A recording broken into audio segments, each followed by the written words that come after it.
ശ്രീരാമലക്ഷ്മണന്മാരും വാനരന്മാരുമെല്ലാം സേതുബന്ധനം വഴി ലങ്കയിലെത്തുന്നു.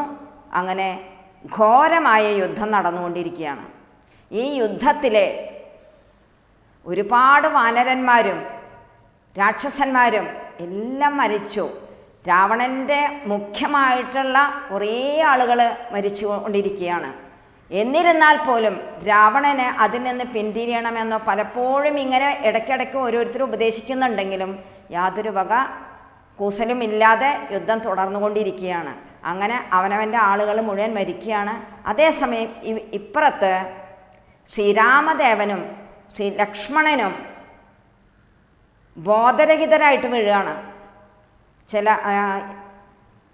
മേഘനാഥൻ്റെ അസ്ത്രമേറ്റ് ബോധമില്ലാത്ത അവസ്ഥയിൽ വന്നപ്പോൾ ജാമ്പവൻ ഹനുമാനോട് പറയാണ്, ഹനുമാൻജി ഉണ്ടല്ലോ, അദ്ദേഹം പോയി ഋഷഭാദ്രിയിൽ പോയി ഔഷധങ്ങളുണ്ട്, ഇങ്ങനെ ബോധരഹിതരായി കിടക്കുന്നവരെയും മരിച്ചവരെ തന്നെ ജീവിപ്പിക്കാൻ കഴിവുള്ള സസ്യങ്ങളുണ്ട്, അത് നീ പോയി കൊണ്ടുവരണമെന്ന് പറഞ്ഞ് അങ്ങനെ ഹനുമാൻ പുറപ്പെടുകയാണ് ഔഷധം കൊണ്ടുവരാൻ. ചാരന്മാർ മുഖേന ഈ രാവണൻ ഈ വാർത്ത അറിഞ്ഞിട്ട് തൻ്റെ അമ്മാവനായ കാലനേമിയുടെ അടുത്ത് എന്ന് പറയുകയാണ്, ഇങ്ങനെ ഹനുമാൻ ഔഷധം കൊണ്ടുവരാനായിട്ട് പോകുന്നുണ്ട്, അവനെ നിങ്ങൾ തടയണം, അതിന് കാലവിളംബം ഉണ്ടാക്കണം എന്തു പറഞ്ഞിട്ട് ഇങ്ങനെ വരാൻ പോകുന്ന ആപത്തുകളെക്കുറിച്ച് അതിനുള്ള ആ പരിഹാരമൊക്കെ ഞാൻ പറഞ്ഞു തരാം എന്ന് പറഞ്ഞ് ഒരു താപസ വേഷത്തിൽ ചെന്ന് ഇതിന് കാലവിളംബം ഉണ്ടാക്കണമെന്ന് പറഞ്ഞു.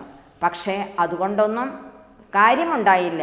ഹനുമാൻജി വിചാരിച്ച കാര്യം നടത്തി. ഋഷഭാദ്രി മലയടക്കമാണ് ഇവിടെ കൊണ്ടുവന്ന് ശ്രീരാമസന്നിധിയിൽ കൊണ്ടുവന്ന് ലക്ഷ്മണന്മാരെ ഉണർത്തിക്കുന്നത്. ആ ഭാഗമാണ് ഇനി പാരായണം ചെയ്യുന്നത്.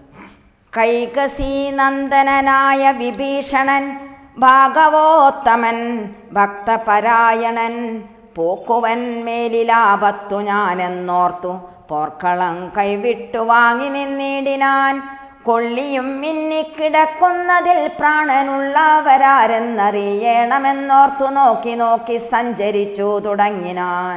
അക്കമേറും വായുപുത്രനും അന്നേരം ആരിനിയുള്ളതൊരു സഹായത്തിനെന്നൊരായിക വേണം എന്നോർത്തവനും തഥാ ശാഖാമൃഗങ്ങൾ കിടക്കുന്നവർകളിൽ ശാഖാതവരിതിലാരെന്നു നോക്കുവാൻ ഏകാഗിയായി നടക്കുന്ന നേരം തത്ര രാഘവ ഭക്തൻ വിഭീഷണനെ കണ്ടു.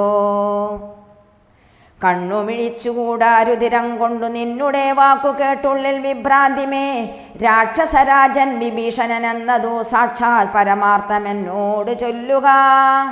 ചോദിച്ചിതാശു വിഭീഷണൻ എന്തടോ വാതാത്മജനിൽ വാത്സല്യമുണ്ടായതും രാമസൗമിത്ര സുഗ്രീവാംഗദാദികളാം അവരേവരിലും വിശേഷിച്ചു നീ ചോദിച്ചതെന്തു സമീരണപുത്രനെ മോദിച്ചതെന്തവനെ കുറിച്ചേറ്റവും എങ്കിലോ കേൾക്ക നീ മാരുതിയുണ്ടെങ്കിൽ സങ്കടമില്ല മറ്റാർക്കും അറിഞ്ഞാലും മാരുതപുത്രൻ മരിച്ചിതെന്നാകിൽ മറ്റാരുമില്ലൊക്കെ മരിച്ചിതിനൊക്കുമേ.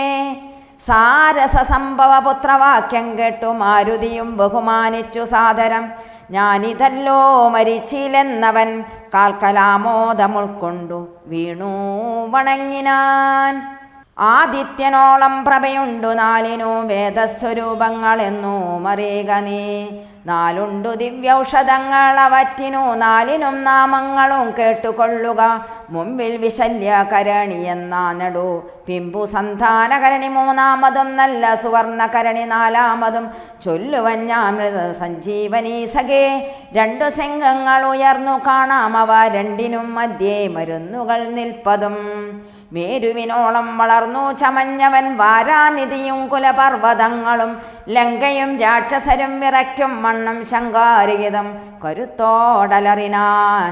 വായുവേഗേന കുതിച്ചുയർന്നമ്പരെ പോയവൻ നീഹാരശൈലവും പിന്നിട്ടു വൈരിഞ്ചമണ്ഡവും ശങ്കരശൈലവും നേരേതരാനദിയും അളകാപുരം മേരുഗിരിയും ഋഷഭാദ്രിയും കണ്ടു മാരുതി വിസ്മയപ്പെട്ടു നോക്കിയിടിനാൻ.